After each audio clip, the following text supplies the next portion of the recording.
अनुषा आवाज आ रही है क्या? एक बार कंफर्म करना।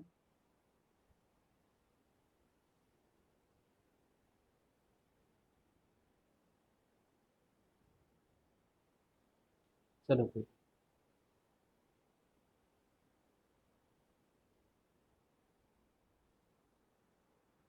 आज ना हम लोग रेंज रेंज के बारे में बात करेंगे थोड़ा।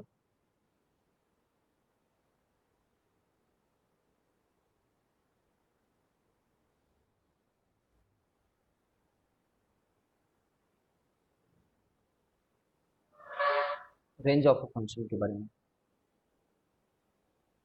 Range of a quadratic function के बारे में, है ना, क्वाड्रेटिक एक्सप्रेशन।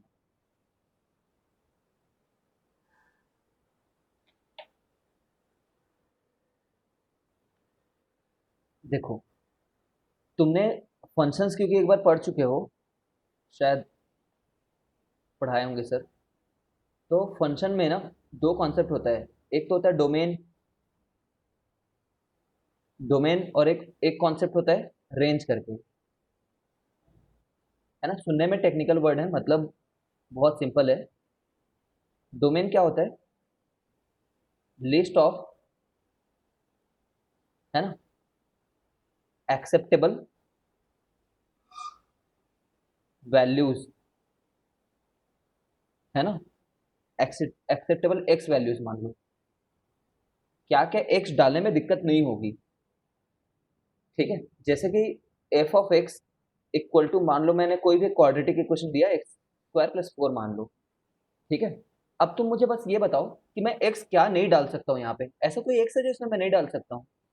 हर एक्स है। जैसे मैं एक्स इक्वल टू टू चाहूँ तो डाल सकता हूँ, एक्स इक्वल टू एट चाहूँ तो डाल सकता हूँ, x equal to minus root eight चाहूँ डाल सकता हूँ, x equal to minus hundred चाहूँ डाल सकता हूँ। कुछ ना कुछ आंसर मिलेगा मुझे। जैसे कि इस पे क्या मिलेगा हम लोग को? टू स्क्वायर प्लस फोर, है ना। तो अपने को आंसर मिलेगा एट। यहाँ पे क्या मिलेगा? एट स्क्वायर प्लस फोर, ठीक है, 68 मिलेगा। यहाँ पे क्या मिलेगा? एट प्लस फोर, 12 मिलेगा, है ना। यहाँ पे भी सिमिलरली इतना प्लस फोर, ठीक है, ये आंसर मिलेगा हम लोग को। तो ऐसा कुछ भी रिस्ट्रिक्शन नहीं है, ऐसा कोई भी एक्स नहीं है जो मैं नहीं डाल सकता, ठीक है। तो मैं कोई एक दूसरा बताता हूँ जिसमें, अच्छा चलो, जब हम हर एक्स को डाल सकते हैं ना, तब हम बोलते हैं ऐसे फंक्शन का जो डोमेन है वो माइनस इन्फिनिटी से लेकर के इन्फिनिटी है करके। किस फंक्शन का? ये एक्स स्क्वायर प्लस फोर का, ठीक है, ये डोमेन है बोलते हैं। इसी को बोलने का दूसरा तरीका ये है कि जो डोमेन है ना वो हमारा आर है करके। आर, आर मतलब ऑल रियल नंबर, ठीक है। तो दुनिया का चाहे ये क्वाड्रेटिक, नहीं, दुनिया का चाहे कोई भी क्वाड्रेटिक ले लो, चाहे ये क्वाड्रेटिक ले लो, x square minus eight x plus nine, या चाहे ये क्वाड्रेटिक ले लो four minus x plus four minus x minus x square, कोई भी क्वाड्रेटिक ले लो, उसका डोमेन यही रहेगा, आर। आर का नाम ये भी होता है, ठीक है। तो अगर हर कुछ ही आंसर है, ठीक है, तो फिर ये वाला देखो, अगर f of x equal to one upon x minus one बोलूँ, ठीक है, चलो, या फिर सिर्फ इतना बोलूँ, और इसका डोमेन पूछूं मैं, इसका डोमेन क्या है करके, तो तुम क्या बोलोगे मालूम है? एक्स को तुम चाहे वन डाल लो, टू डाल लो, माइनस एट डाल लो, कुछ ना कुछ तुम्हारा एफ ऑफ एक्स का वैल्यू आ रहा होगा, ठीक है। One upon one, one upon two, one upon minus eight, ठीक है। लेकिन तुम अगर एक्स को जीरो डाल दोगे ना, तो एफ ऑफ एक्स का क्या आंसर आएगा? मतलब आउटपुट क्या मिलेगा तुम्हें? वन अपॉन जीरो, ठीक है। अब एक बात याद रखो, वन अपॉन जीरो जो है ना वो नॉट डिफाइंड है मैथ में। कभी भी हम दुनिया में कोई भी एक्सप्रेशन नहीं लिख सकते जहां पे वन अपॉन जीरो आ जाए, कभी भी नहीं, ठीक है। ये एक मिसकंसेप्शन है कि वन अपॉन जीरो जो है वो इन्फिनिटी है, ये गलत बात है, गलत बात, ठीक है। फिर क्या सच है? सच ये है कि वन अपॉन जीरो की तरफ जाने वाला अगर कोई नंबर हो, ठीक है, अभी तुम ना समझो तो मैं तुम्हें प्रेशराइज नहीं कर रहा, ठीक है, ट्राई करो बस समझने का। One upon zero, perfect zero नहीं बोल रहे हैं, वन अपॉन जीरो की तरफ अगर अगर कोई नंबर जा रहा है, देन हमारा आंसर जो है ना वो इन्फिनिटी की तरफ जा रहा होगा। जैसे कि ये देखो, one upon zero point zero zero zero one, इसका आंसर कितना आएगा? 10,000। और जीरो के और करीब जाओ, one upon zero zero zero zero zero zero zero zero one, तो आंसर कितना आएगा? Ten to the power nine आ रहा होगा, ठीक है, ten to the power nine आ रहा होगा, समझ रहे हो ना। और ऐसे 10 करोड़ लोगों को बिठा दो, वो 0 0 लिखते रहेंगे और आखिरी में लिखेंगे 1, तो उसका एकदम करोड़ों बार लिखने के बाद तो उसका आंसर 10 करोड़ कुछ आएगा। तो तुम इन्फिनिटी की तरफ पहुंचते जा रहे हो जब डिनोमिनेटर में, है ना, infinity is nothing but a very big number. Infinity कोई फिक्स नंबर नहीं है। इन्फिनिटी का क्या मतलब होता है? वेरी बिग नंबर, और कुछ नहीं। ठीक है, कितना बिग नहीं पता, जितना भी बड़ा सोच लो उससे बड़ा कोई ना कोई नंबर होगा। तो तुम्हारा जब डिनोमिनेटर जीरो की तरफ जाता है तब तुम्हारा नंबर इन्फिनिटी की तरफ जाता है। ठीक है, लेकिन 1/परफेक्ट 0 तो हम कभी ला ही नहीं सकते मैथ्स में। ठीक है, इट्स इट्स जैसे मैंने तुम्हें कई बार बोलता हूँ ना, कुछ चीज़ें मैथ्स में कर सकते हैं, कुछ चीज़ें नहीं कर सकते हैं। ठीक है, ऐसे हर चीज़ में होता है। जैसे कि अगर तुम्हें मैं बोलूँ कि हिंदी में, इंग्लिश में बोल लेते हैं, इंग्लिश में विजय लिख के दिखाओ तो तुम यही लिखोगे ना, विजय। ऐसा तो नहीं लिख दोगे VIJAY, क्योंकि ये अलाउड ही नहीं है। ठीक है, कुछ भी कुछ करना अलाउड नहीं है। ऐसे मैथ्स में भी कुछ भी कुछ करना अलाउड नहीं है कुछ चीज़ों में। ठीक है, तो 1/0 कभी नहीं आ सकता एक्सप्रेशन में। ठीक है, I have said it enough time. 1/0 infinity नहीं होता है। 1/0 की तरफ अप्रोच करने वाला नंबर इन्फिनिटी होता है। ठीक है, अभी बस सुनो, मैं पूरे साल भर में 10 बार, 20 बार, 30 बार बताऊंगा ये बात। ठीक है, कुल मिला के कहने का ये मतलब है कि 1/, नीचे में जीरो आ ही नहीं सकता। इसलिए x is x equal to zero is x = 0 is not an acceptable value, is not a acceptable input for f of x equal to 1/x। समझ रहे हो? इसके लिए ये नहीं है। इसके अलावा तुम चाहे कुछ भी डाल लो, इसके अलावा कुछ भी नंबर डाल लो, कुछ भी, वो मिलेगा उसका आंसर तुम्हें। ठीक है, उसका आंसर मिलेगा। ऑफ कोर्स हम जब बात करते हैं फंक्शंस वगैरह में, तो हम बात करते हैं रियल नंबर्स की, है ना, रियल नंबर। इमेजिनरी नहीं आ जाना चाहिए। इमेजिनरी फंक्शंस को पढ़ते ही नहीं हम अपने सिलेबस में, 11 12 दोनों मिला करके इमेजिनरी फंक्शंस नहीं पढ़ते हैं। ठीक है, तो रियल नंबर में बस जीरो नहीं आ सकता। तो इसका डोमेन हम लोग क्या बोलते हैं? इसका डोमेन हम लोग बोलते हैं -इन्फिनिटी से इन्फिनिटी तक तो कुछ भी डाल लो यार, बस एक सिंगल वैल्यू जीरो मत डालना। है ना, इसी को और क्या बोल सकते हैं? आर का आर पूरा है आंसर, बस एक सिंगल वैल्यू जीरो नहीं आनी चाहिए। ठीक है, ये डोमेन फंक्शंस वगैरह चैप्टर का हिस्सा है। ठीक है, तो उसके ऊपर मैं तुम्हें तब जाऊंगा जब फंक्शन मैं पढ़ाऊंगा।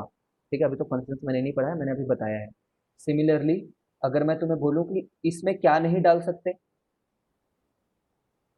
तो बोलोगे तुम x = 1 नहीं डालेंगे। नहीं, नहीं हो सकता। क्यों? क्योंकि अगर x = 1 हो गया तो यहाँ पे आंसर जीरो आ जाएगा, जो कि नहीं आना चाहिए था, should not have come. x = 0 नहीं है पॉसिबल इस इक्वेशन में। ठीक है ना, इसका डोमेन हो जाएगा r - एक वैल्यू जो है 1। एक्स की क्या वैल्यू नहीं हो सकती? एक्स की वैल्यू 1 नहीं हो सकती। ठीक है ना, तो इसका डोमेन हम लोग ये बोलेंगे। ठीक है, खैर आगे बढ़ते हैं। फिलहाल हम लोग क्वाड्रेटिक के बारे में बात कर रहे थे, फिर से आ जाओ क्वाड्रेटिक में। तो क्वाड्रेटिक में ना कुछ ऐसा एक्सप्रेशन होता है, x² + bx + c। तो तुम इसका ग्राफ थोड़ा अब पढ़ पढ़ के थोड़ा समझ गए होगे कि इसका ग्राफ ऐसा कुछ होता है करके। ठीक है, तो सोचो एक्स में, पूरे के पूरे एक्स में कोई भी ऐसी वैल्यू है क्या जिस पे हमें कोई वाई ना मिल रहा हो? कहीं भी एक्स ले लो और वाई की तरफ जाओ तो तुम्हें वहां पे ग्राफ मिलेगा। हर जगह पे कहीं ना कहीं तो मिलेगा ही तुम्हें वो। ठीक है, तो हर एक्स वैल्यू अलाउड है, हम बोलते हैं हर एक्स वैल्यू के करस्पॉन्डिंगली कोई पॉइंट हमने प्लॉट कर रखा है, एक्स वाई। हर एक्स के करस्पॉन्डिंगली कोई पॉइंट प्लॉट कर रखा है, एक्स वाई। ठीक है, तो ऐसे लोगों का डोमेन, क्वाड्रेटिक इक्वेशन का डोमेन जो होता है ना, हमेशा आर होता है। याद रखना, डोमेन इज आर, इसी को हम लोग -इन्फिनिटी से इन्फिनिटी को बोलते हैं। है ना, अब आती है रेंज पे। रेंज क्या होती है? Range is list of all possible output. ये आउटपुट का लिस्ट है। डोमेन क्या था? इनपुट का लिस्ट था। ठीक है ना, ऑल पॉसिबल आउटपुट। जैसे कि ये देखो, क्वेश्चन पूछता हूँ, find range of the graph, range of graph.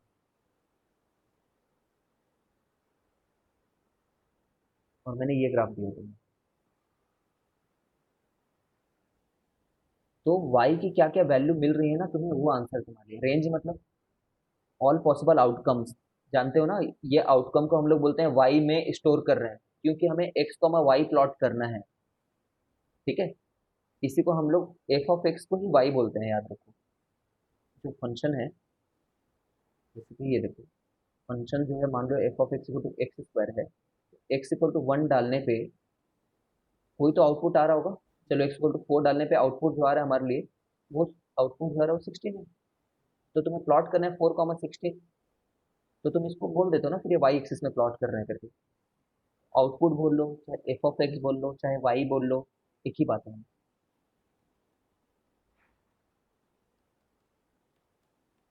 तो यहाँ पे क्या क्या आउटपुट पॉसिबल है खुद देख पा रहे हो, क्या क्या वाई पॉसिबल है, क्या क्या वाई मिल रहा है। वाई इक्वल टू 0 मिल रहा है, वाई इक्वल टू 1 भी है, देखो कहीं ना कहीं वाई इक्वल टू 1 तो है ही, कहीं ना कहीं वाई इक्वल टू 5 भी है।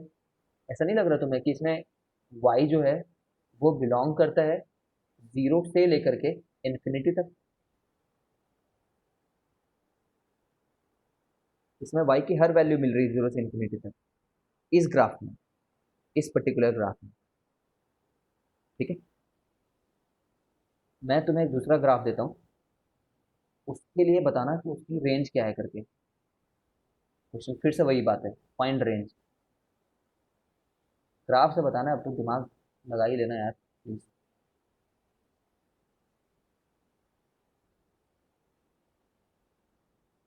-5, तो क्या बोलोगे?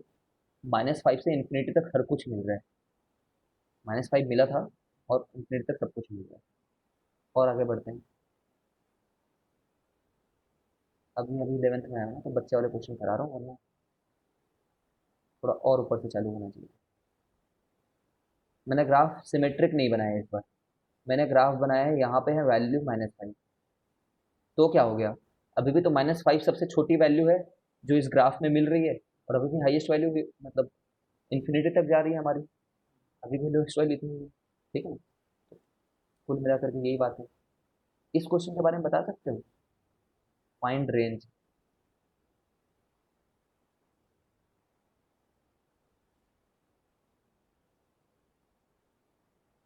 है ना, जब ऐसा बनाते हैं मतलब ये पूरा इन्फिनिटी तक जा रहा है नीचे तक, है ना। अब मैंने यहाँ पे इस वाली वैल्यू को ले लिया है +5, मान लो।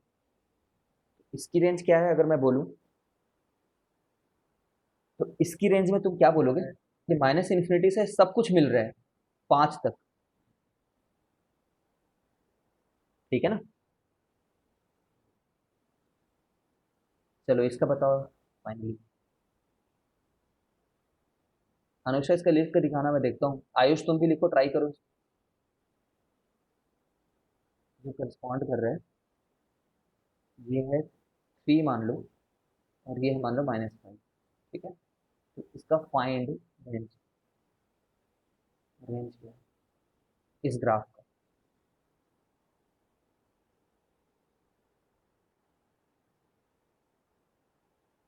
लिख करके देखो।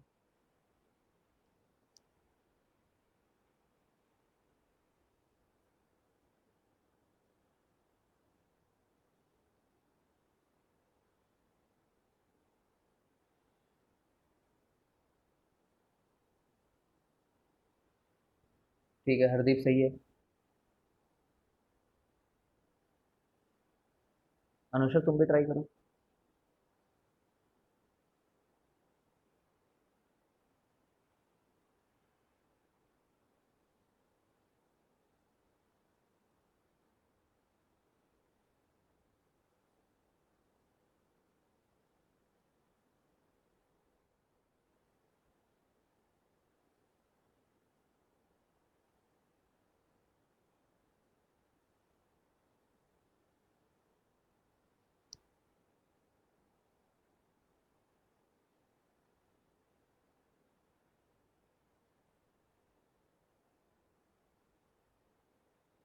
आई डोंट नो तुम क्यों नहीं लिख रहे हो आयुष एंड अनुषा,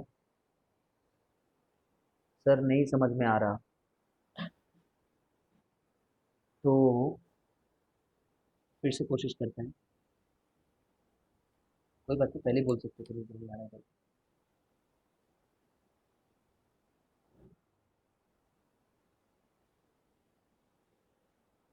सबसे पहले बात ना, मैं बोलूंगा वही, क्योंकि इससे मैं ज़्यादा इजी तरीके से बोल नहीं पाऊंगा, हो सकता है तुमने फास्ट होने के चलते नहीं समझ पाए, तो वही बात बता रहा हूँ दोबारा।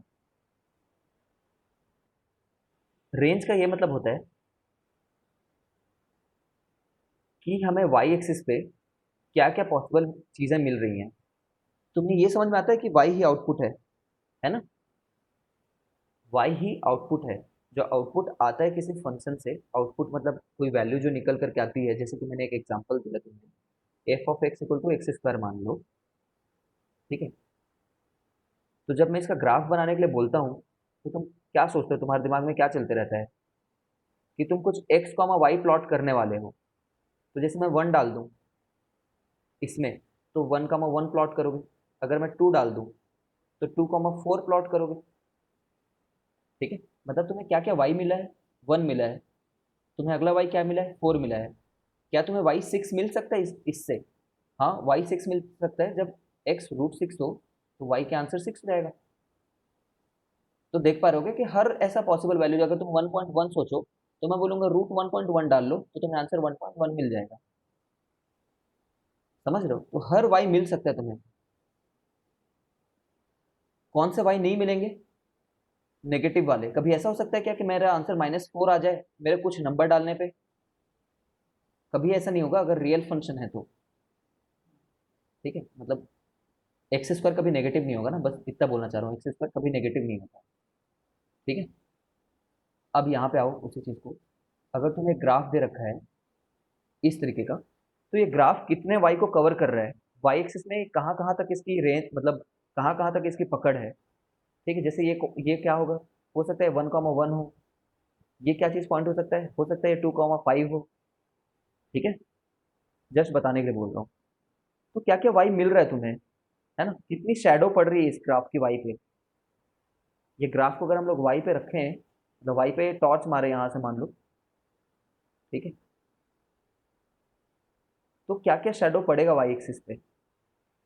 ये जितनी भी शैडो होती है ना वाई एक्सिस पे, वही हमारी रेंज है। वो सभी आंसर हमें मिल रहे हैं कोई ना कोई पॉइंट के लिए। तुम चाहे कोई भी पॉइंट बोल दो, वो आंसर मिल ही रहा होगा। तो जब तो जब ऐसा ग्राफ है ना, तो हम बोलते हैं कि इस ग्राफ के हिसाब से इस ग्राफ के हिसाब से जो सबसे छोटी वैल्यू मिली है, वो मिली हमें वाई वाई एक्सिस पे। ये वाई एक्सिस है बाय द वे, ये एक्स एक्सिस है अगर समझ नहीं रहा हो तो। कि हमें वाई सबसे छोटा वैल्यू जीरो मिला है। फिर वाई वन पॉसिबल है, कहीं पे 0.1 भी पॉसिबल है, कहीं पे 0.2 1 2 3 4 ये भी पॉसिबल है। ठीक है, तो वाई क्या क्या मिल रहा है ये जानना चाहते हैं अपन। ग्राफ देख करके बता रहे हैं अभी तो बस। अब तुम ये बताओ कि इस ग्राफ में वाई ये सभी मिले हैं, इस ग्राफ में कहीं भी वाई इक्वल टू -5 नहीं मिला है। ये समझ में आया कि नहीं, पहले तो मुझे ये बताओ। वाई इक्वल टू -5 पॉसिबल नहीं है इस ग्राफ में, दिख ही नहीं रहा है। वाई जब -5 है ना, वहां पे कोई ग्राफ एग्जिस्ट नहीं कर रहा। ठीक है, चलो समझ गए इतने को। अब इसको ट्राई करो। इसमें वाई कहाँ से लेकर के कहाँ तक है, इसका शैडो कहाँ से लेकर के कहाँ तक है शैडो।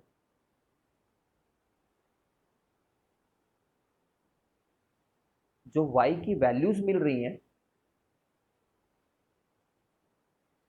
ठीक है, जैसे कि इस पॉइंट का अगर मैं नाम लूँ तो कुछ ना हो सकता है 2,4 हो, ये हो सकता है, तो मैं बोलूंगा वाई वैल्यू 4 है यहाँ पे। ठीक है, तो यहाँ पे वाई हमें -5 से लेकर के आगे के सभी वैल्यूज मिल रहे हैं। अच्छा अच्छा, चलो ठीक है, फिर उसी में चलते हैं फिर। ये वाले को देखो, यहाँ पे वाई कहाँ से कहाँ तक है। हम बोल सकते हैं यहाँ पे वाई जो है 5 से लेकर के नीचे हर वैल्यू है। ऊपर में कुछ ग्राफ ही नहीं है, देखो ना, ऊपर में कोई ग्राफ नहीं है। ठीक है, बट 5 से नीचे हर वैल्यू है। तो मैं ऐसे तो नहीं लिखूंगा ना 5 से लेकर के -इन्फिनिटी, ये तो तरीका नहीं होता डिनोट करने का। राइट साइड में बड़ा नंबर होना चाहिए डिनोट करने के लिए। तो डिनोट करने के लिए मैं बोलता हूँ कि -इन्फिनिटी नीचे से लेकर के ऊपर तक ये आंसर आ रहा है। ठीक है, इसी हिसाब से यहाँ पे एक्स को मैंने ऐसे कंफ्यूज करने के लिए दिया है। एक्स से क्या कंफ्यूज हो रहे हो, वाई कहाँ से कहाँ तक है ये बताओ।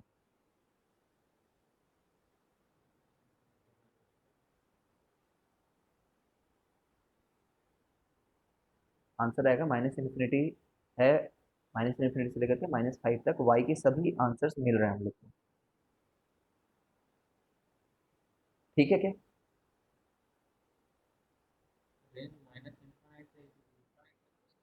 हाँ, ठीक है, रेंज जो है वो -∞ से -5 तक है ना, ये रेंज है इसका।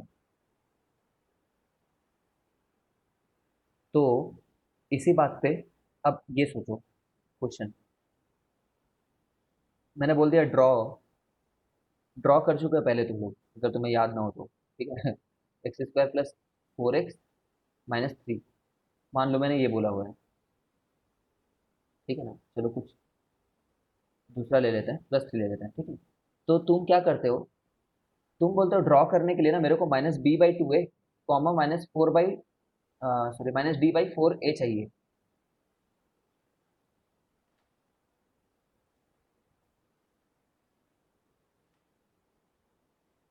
ठीक है, तो क्या चाहिए तुम्हें रियलिटी में, -b/2a, कॉमा -d, d क्या होता है, b² - 4ac।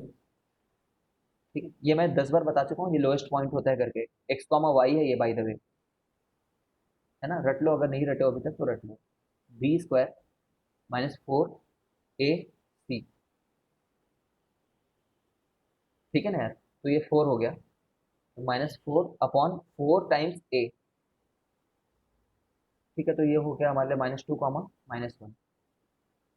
तो अगर मैं तुम्हें ये ड्रॉ करने के लिए बोल रहा हूँ तो तुम्हारा ये पॉइंट लाना बहुत जरूरी है कि ये -2, -1 है करके, है ना, उसी से तुम्हें ये पता चल जाएगा कि ग्राफ में जो बॉटम मोस्ट पॉइंट है वो कहीं यहाँ पे होगा, -2, -1 पे कहीं पे होगा। उसके बाद कुछ तो बन रहा होगा ये ग्राफ, कुछ तो भी बन रहा होगा। ठीक है, अब मैं बोलूँ कि इसका रेंज क्या है करके, तो तुम क्या बोलोगे कि वाई वैल्यू तो -1 है ना, और वाई वैल्यू के आगे, समझ रहे हो ना, वाई सबसे छोटी वैल्यू है ना, इससे नीचे ग्राफ है ही नहीं। तो -1 से लेकर के इन्फिनिटी तक सभी वैल्यूज मिल रही हैं इस ग्राफ के अकॉर्डिंग, इस ग्राफ के अकॉर्डिंग। ठीक है, मुझे मतलब नहीं है कि ये वाला पॉइंट कहाँ पे टच कर रहा है, ये वाला पॉइंट कहाँ पे टच कर रहा है, वो जानना नहीं चाहता हूँ इस क्वेश्चन में मैं। इस क्वेश्चन में बस ये जानना चाहता हूँ बॉटम मोस्ट पॉइंट है क्या। ठीक है, तो ये हमारा रेंज है। ठीक, मैं ऐसा बोल सकता हूँ क्या कि हमारा रेंज जो है वो है -d, 4a से लेकर के इन्फिनिटी तक। ये कब होगा, जब अपवर्ड पैराबोला होगा, तो अपवर्ड पैराबोला होगा, सोचो ना, एक अपवर्ड पैराबोला है तो ये सबसे मिनिमम पॉइंट है ना, और अगर यही अपवर्ड पैराबोला को बोलने का तरीका ये भी होता है कि ये a 0 होगा तो, ठीक है, ठीक है। और मैं रेंज को क्या बोलता, अगर मान लो कोई ग्राफ ऐसा आ जाता, ऐसा, तभी भी तुम जानते हो कि ये पॉइंट क्या होता है, -d/2a, -d/4a, पॉइंट तो वही होता है, आंसर इसका वैसे निकल करके आता है जैसे तुम्हें चाहिए। ठीक है, अब इसका रेंज क्या होता मैं बोलता, इसका, तो तुम बोलते कि ये -∞ से लेकर के -d/4a तक है। ठीक है, कब, जब a<0 है।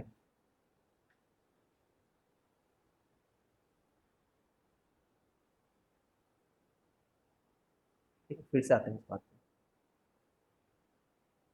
फिर से आता है, ये आंसर तुम पहले बात समझ गए हो क्या अनुषा, फिर आगे बढ़ते हैं। आयुष तुम भी, यहाँ तक ये क्लियर है, इसका रेंज कैसे निकाले हम लोग।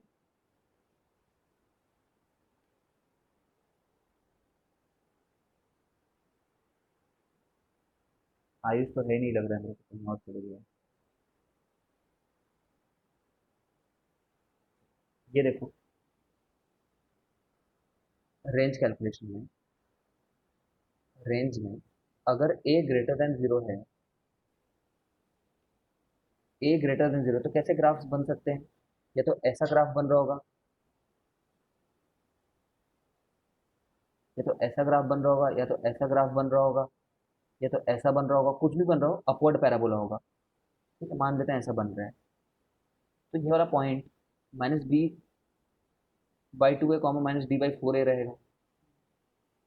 तो तुम बोलोगे जो रेंज है हमारा इस केस में,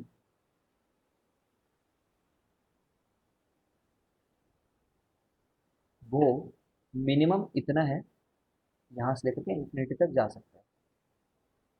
ठीक है, और अगर ए लेस देन जीरो है तो कुछ ना कुछ ग्राफ तुम्हारा बन रहा होगा, और उसमें तुम्हारी रेंज माइनस इन्फिनिटी से लेकर के इस पॉइंट तक रहेगी, -d/4a तक। ठीक है, अगर ए ग्रेटर देन जीरो है तो ये पॉइंट अभी भी वही है, -b, 2 है, -d/4 है।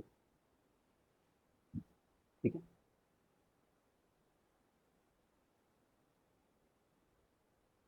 एक क्वेश्चन करते हैं। तुम्हें सीधे फॉर्मूला यूज कर सकते हो, तुम सीधा सीधा फॉर्मूला यूज कर सकते हो। तो find range of x² 2x² plus 3x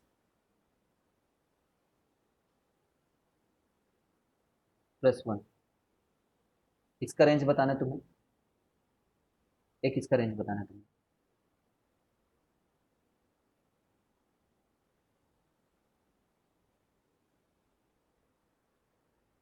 इन दो एक्सप्रेशन का रेंज बताना है। फॉर्मूला तुम्हारे सामने है, खुद ट्राई कर लो एक बार।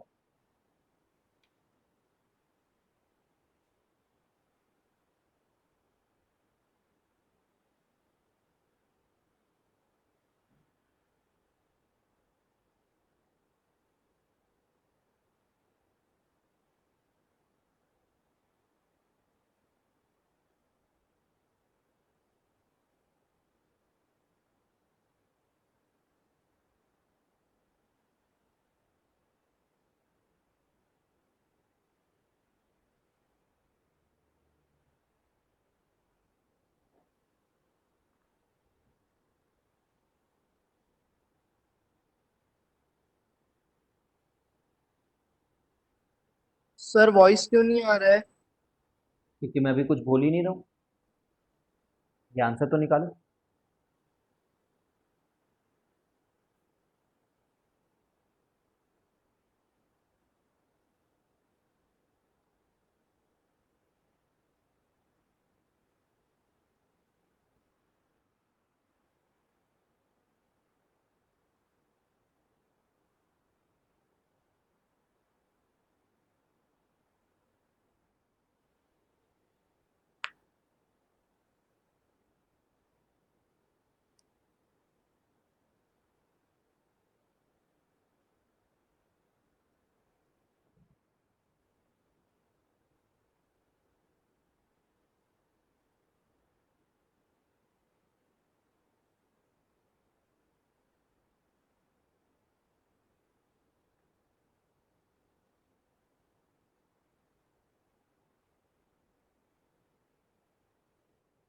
बी कितना इस प्रॉब्लम में? 3 है। ए कितना है? 2 है। सी कितना है? 1 है। तो डी आ गया हमारे लिए यहाँ से 1। ठीक है, तो इसका रेंज क्या हो जाएगा? सिंपल, इस क्वेश्चन में इसका रेंज हो जाएगा 1/4 है ना। ठीक है, तो 4a जो है वो माइनस, हाँ माइनस रहेगा। माइनस मैंने डाला था, सॉरी। -1/8 से लेकर के इन्फिनिटी, करेक्ट, इन्फिनिटी। ठीक है ना, सही बोल रहे हो। -1/8 से छोटी वैल्यू आएगी ही नहीं, चाहे तुम कितनी भी कोशिश कर लो, -1/8 से छोटा आएगा ही नहीं। कुछ भी कोशिश कर लो, माइनस अगर 1000 भी डाल लो ना, ठीक है, तो कभी भी नहीं आएगा, क्योंकि देखो -1000 का तो स्क्वायर हो जा रहा है वो। -1/8 से छोटा नहीं आंसर मिलेगा तुम्हें इस इक्वेशन से। हाँ, ऊपर कुछ भी मिल सकता है। ठीक है, सिमिलरली यहाँ पे माइनस इन्फिनिटी से लेकर के माइनस डी, डी निकालना है इसके लिए। अरे कहाँ चले गया क्वेश्चन, डी यहाँ पे है। तो डी इज b² -4ac, ठीक है, अपॉन 4a।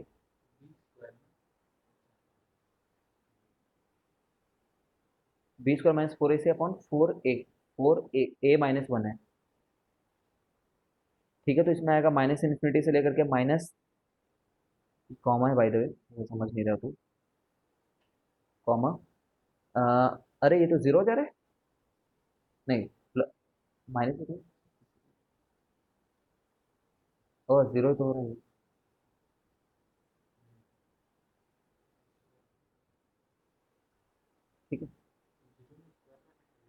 हाँ, जीरो में स्क्वायर ब्रैकेट है ये।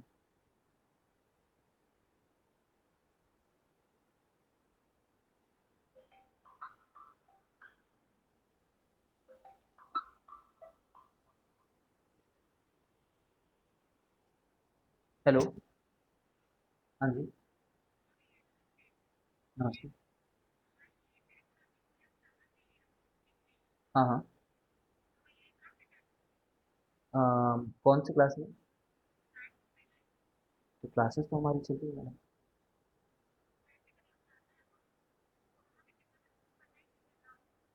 हाँ। तो ऐसा करते हैं कि आपका व्हाट्सएप नंबर दे दीजिए, उसको मैं ग्रुप में ऐड कर लेता हूँ। और मैं आपको ना आपका नंबर एक सर को देता हूँ, वो कॉल बैक करके आपको पूरा फीस स्ट्रक्चर और वगैरह वगैरह चीज़ बता देंगे। वो भी कॉल कर लेंगे आपको, ठीक है, यही नंबर पे। जी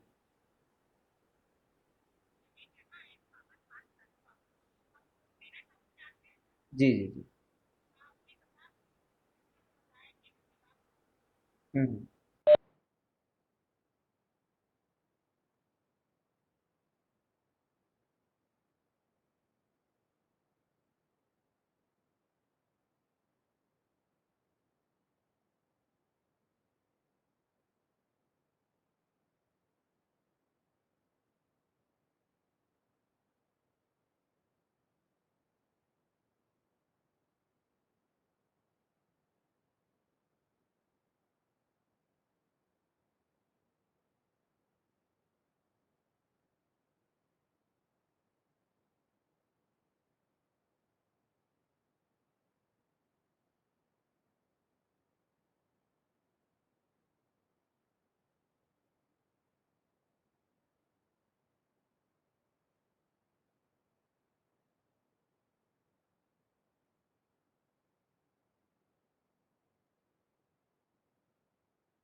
ठीक है, रियली सॉरी अबाउट दिस। ये आ गया क्या? कुछ कैलकुलेशन में गलती तो नहीं है मेरे? देख लिया तुमने आंसर?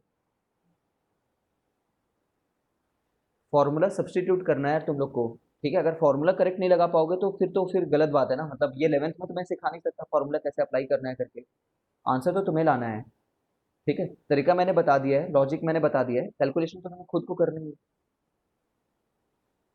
इज देयर एनीथिंग जो मतलब समझ में नहीं आया है कि ये क्यों हो रहा है, या फिर कैसे ये आंसर आया?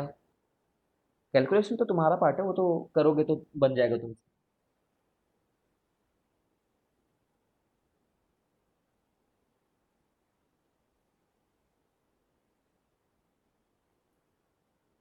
चलो, आई होप क्लियर है।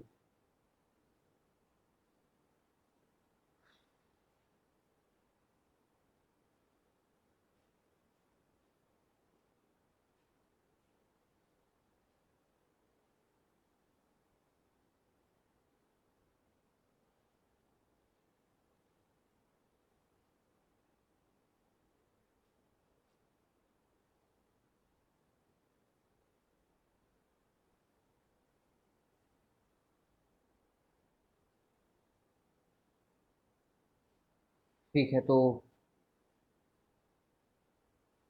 मोर और लेस ये चैप्टर खत्म हो जाता है। मोर और लेस मतलब रहने को तो यार बहुत सारी चीज़ें हैं इस चैप्टर में।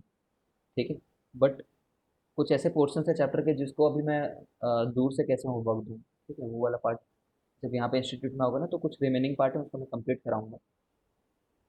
ठीक है, उसके लिए थोड़ा साथ सामने होना ज़्यादा। सर हाँ, बोलो बोलो। सर जैसे हम लोग ये वाला चैप्टर भी खत्म हो गया है, हाँ हाँ। तो मतलब इसको हम लोग एक बार थॉरो पढ़ लेते हैं घर में पूरा नोट्स। हाँ फिर एक हाँ। क्लास लगा दीजिएगा जिसमें हम लोग आप मतलब जितना भी चैप्टर का डाउट रहेगा वो पूछ लेंगे, बिल्कुल मतलब पढ़ने के बाद जो भी आएगा। बिल्कुल बिल्कुल, कोई इशू नहीं। एनसीईआरटी एक बार पूरा सॉल्व कर लो। ठीक है। सर मतलब आप जो भी पढ़ाए उसको भी सॉल्व करके एनसीईआरटी को भी एक बार अच्छे से पढ़ के डाउट पूछते हैं। Sure sure. ठीक, बस। पढ़ो, इसमें बहुत प्रैक्टिस ही होता है। ठीक है, अब हम लोग ना कॉम्प्लेक्स नंबर थोड़ा सा देखेंगे।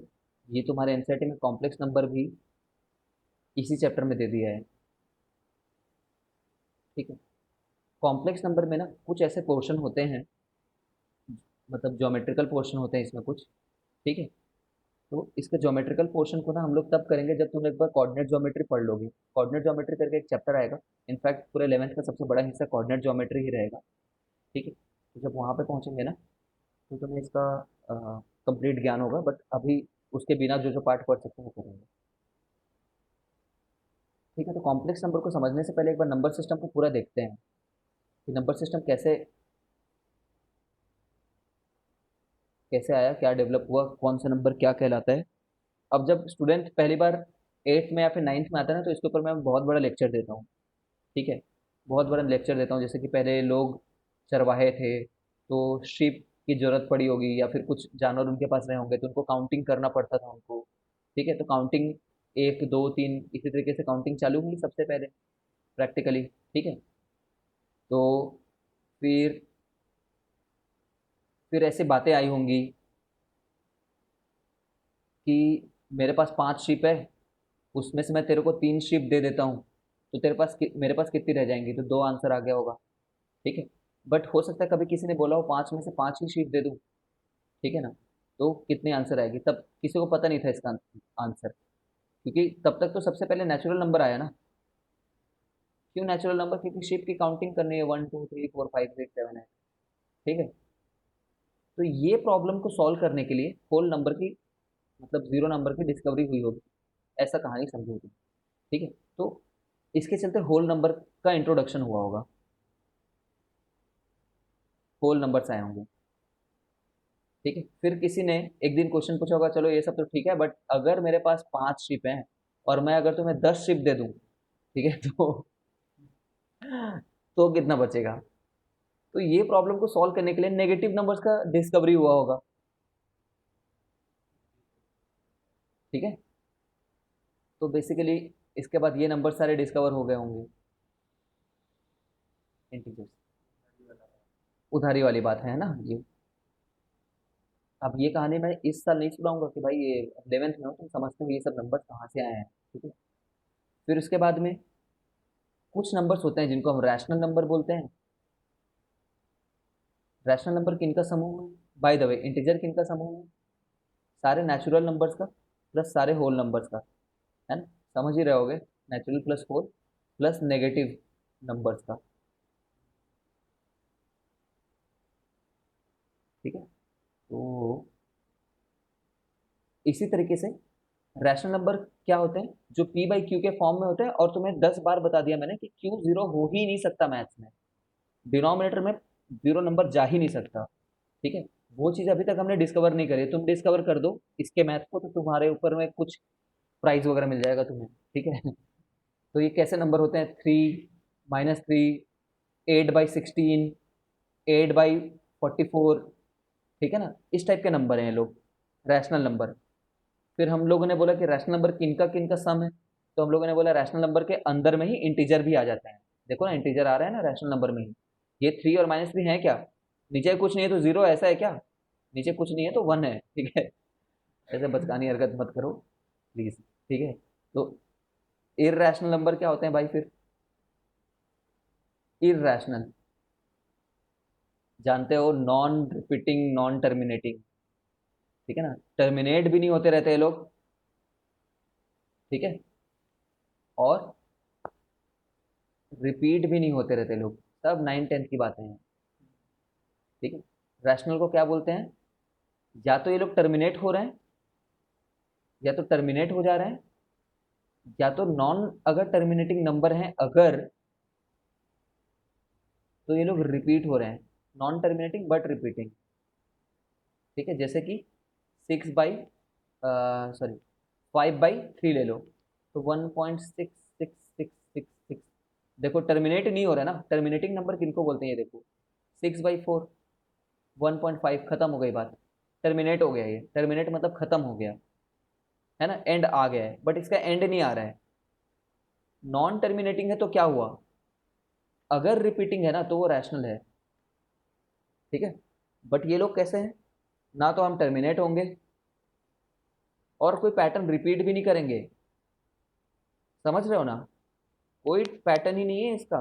तो नॉन टर्मिनेटिंग और रिपीटिंग भी नहीं है कोई पैटर्न इसका। तो ये जो नंबर मैं बताते जा रहा हूँ, ठीक है, ये एक इररेशनल नंबर है। ऐसे नंबर का एग्जांपल √3 है, √2 है। तुम खुद बताओ √4 भी है क्या, √4 कदापि नहीं है, ठीक है ना, √4 तो नहीं है। 2 होता है। हाँ परफेक्ट, ठीक है, तो ये हो नंबर्स, जाएगा सर। एग्जैक्टली जब तुम ये नंबर्स को एक्सपैंड करके देखोगे ना, कैसे पता कि ये इररेशनल नंबर है, तो बोलोगे अगर इसको एक्सपैंड करते हैं तो अनंत काल तक, समझ रहे हो, कुछ होता रहेगा।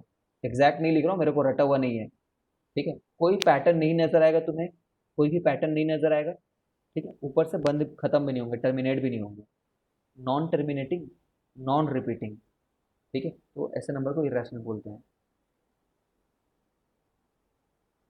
ठीक है, तो इरेशनल भी हो गए। अब अगर रैशनल और इरेशनल को मिला दो तो क्या नंबर बनता है, तब जा करके ना रियल नंबर बनता है ना, real number is collection of rational and irrational number, ठीक है, बस नाम है।